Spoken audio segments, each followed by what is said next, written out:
Alex Stone. Alex Stone. Alex Stone. Alex Stone. I want to point out my adopted nephew, Alex Stone. He's the host of the Alex Stone Show, and I'm pretty sure he's related to my good friend Roger Stone. That's his uncle, Alex Stone. First time.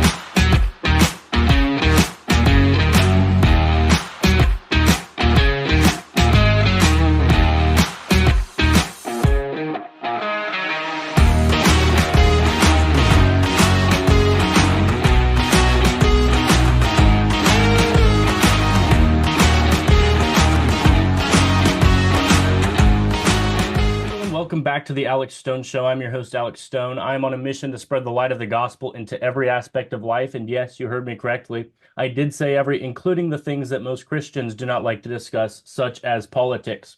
Ladies and gentlemen, I have good news for you. We are winning. We are winning. We are winning the cultural battle, the political battle, and yes, even the spiritual battle. This is a war between good and evil, the godly versus the godless, the feckless and gutless of the left versus the good, righteous, and strong of the right. Today, I have a very special guest to talk about just that. He is someone that has been influential in many people's lives. He has started a very amazing organization, started it in, I believe, 2012. Turning Point USA. He is also the author of multiple books such as The MAGA Doctrine, Right Wing Revolution, and The College Scam. Please welcome Charlie Kirk. Charlie, how are you doing today, sir? Great, man. Great to see you. And you're very active on X as well. Love your tweets. I don't know if they're tweets, your posts, and great to be here. So thanks. Great intro. Well, Charlie, I appreciate that. I've been following you for a long time now. And, you know, many people, when they hear your name, they think of Turning Point USA and what you guys have done. And obviously, you've been very active in politics for a long time. I want to talk about the political scene today. But before I do that, I want to kind of just pick your brain. You know, why do you believe what you believe and what started you on this political journey? Yeah, the most important thing to me is my relationship with Jesus Christ. He is the chairman of the board of my life. And I believe the Bible to be true. I believe it to be true in its literal meaning and also true in how we apply it to our life. And I'm a student of the Word, and I love that. I believe God has a way for us to live and that we have to study that, understand it, and then apply it. And that is where politics comes in. Politics is the ultimate form of community, which blends morality and sociability. And I believe Christians need to be heavily involved in the public square. I've been doing this at Turning Point USA for the last couple of years, the last 12, 13 years, as you well know. And I've been scaling this to campuses all across the country. And we're also involved in churches. We're involved in a lot of different programs here at Turning Point USA.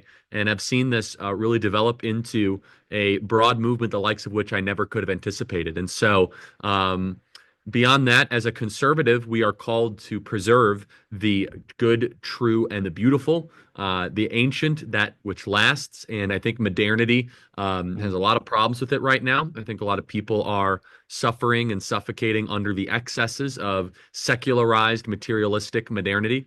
And I think it's up for us as conservatives to paint a positive vision forward, to keep the movement growing and deepening it.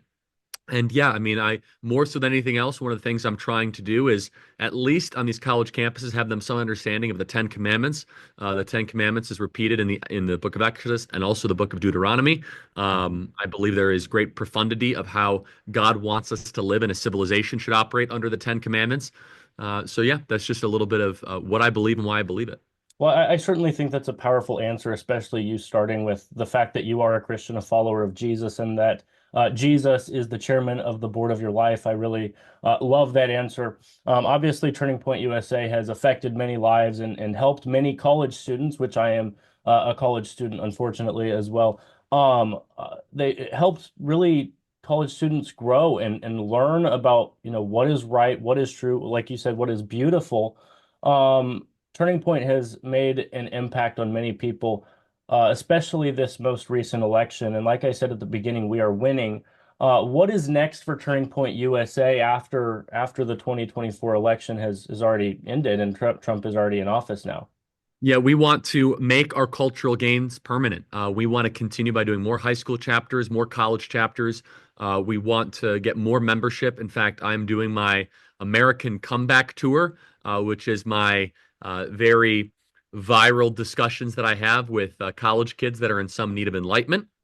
And starting at University of South Florida, then going to University of Florida, Florida State University, all across the country, going to University of Wyoming. We're doing stuff in Massachusetts. We're doing stuff at Texas A&M, stuff in University of Illinois.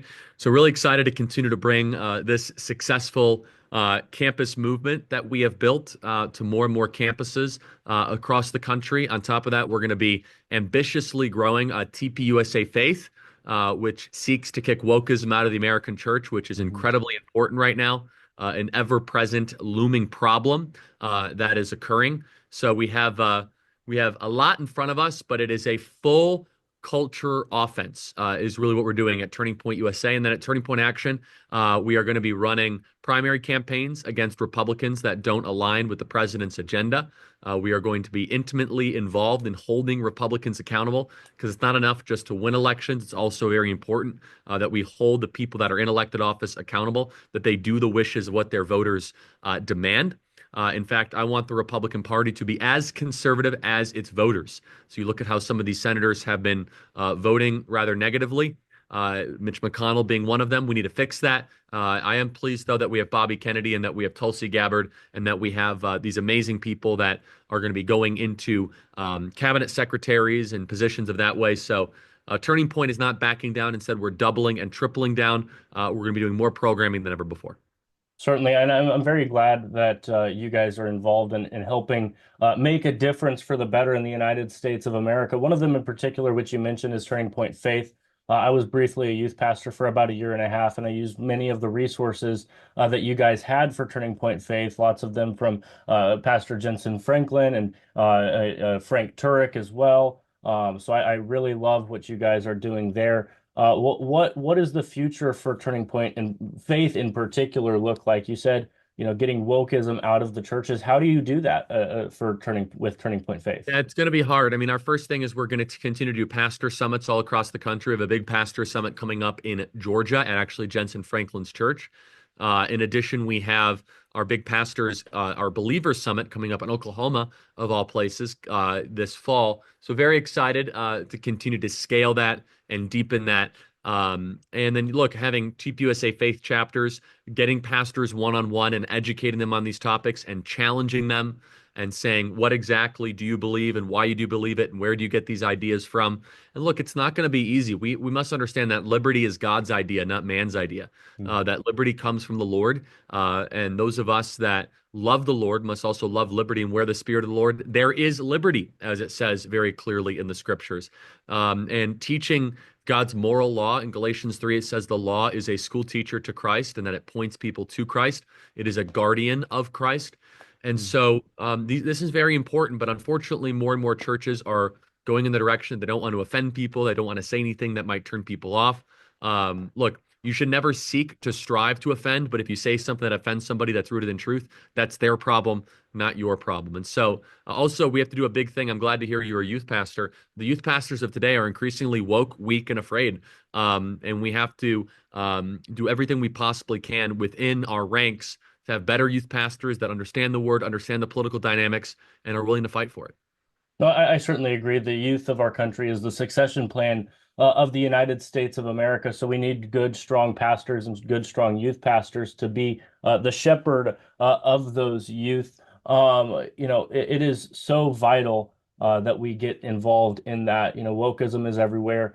You were talking about things being offensive. The reality is that the gospel is offensive to the idea of man, really, that we as humans try to get to God but continually fail, but God comes to us through Jesus incarnate, through God incarnate, Jesus Christ, lives the life that we could never live, dies the death that we deserve, then rose again on the third day, defeating sin, death, and shame for all of eternity. That's offensive to our flesh. That's offensive to our sin. But thanks be to God that Jesus did that so that we can have a right relationship with him and go boldly to the throne of grace, as Hebrews talks about. I want to talk about this next election. Obviously, there's a couple of years between now and then, but obviously, many times in midterms, the people with the presidency and the majority, they lose that. What do you think it's going to look like here in the next couple of years as the election cycles start to really get underway? It's going to be interesting to see. I don't know. I think that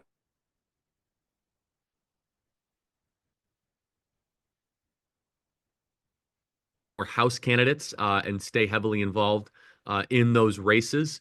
In addition, I'll tell you, we need to do a kind of full court press right now to put the Democrats continually on defense. I love the flood the zone, the maximalist type agenda that we are seeing from President Trump and his administration. I'm really appreciating that kind of push and that kind of gusto and that kind of thrust. So really, really excited and thankful to see that.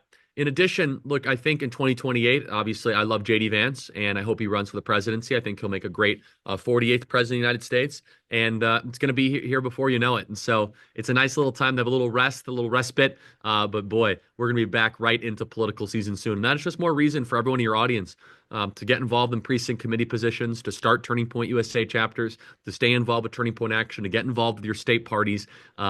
This is the time for action. This is time for boldness. And right now, the Uniparty would love nothing more for us to stay silent. Remember, our power is in the grassroots. Mm-hmm. Our power is in every one of us. Our power is in a citizen-led force, not a subject-led force, but a people-powered movement, bottom up, not top down.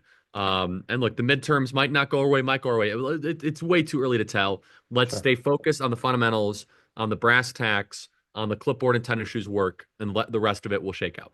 Well, Charlie, you're absolutely right. A good friend of mine, General Michael Flynn, says this often, that local action leads to national impact. And we need that. We need that local action. I do plan on running in the 2030 for state representative in Missouri. So I'm already kind of making plans for that and being strategic with that now. So I'm running for state rep soon, and then I'm probably going to run for local offices even before that. But it's because of your organization, Charlie, Turning Point USA, Turning Point Action, and then the inspiration of others as well, that I am running. And you've been able to do that for many people who are my age, 21, 20, 19, 18, and even lower. So I really thank you, and I appreciate you for that. Charlie, obviously, we're running out of time. Where can people find you, and where can people donate to Turning Point USA? Yeah, keep up the great work. Love seeing young patriots rise up. Makes my job easier. Get involved with Turning Point USA at tpusa.com. They can follow the Charlie Kirk Show 2 hours every day, 12 to 2 Eastern, but also on all platforms where podcasts are available. Follow us on all of our streaming, and keep up the great work. Thank you, Charlie. Also, guys, if you go to mypillow.com and use the promo code GENZ, GENZ, all one word, you can get a discount of up to 66% off of your order. It is one of the best deals that you could ever have. Thank you all so much for joining. God bless you all, and goodbye.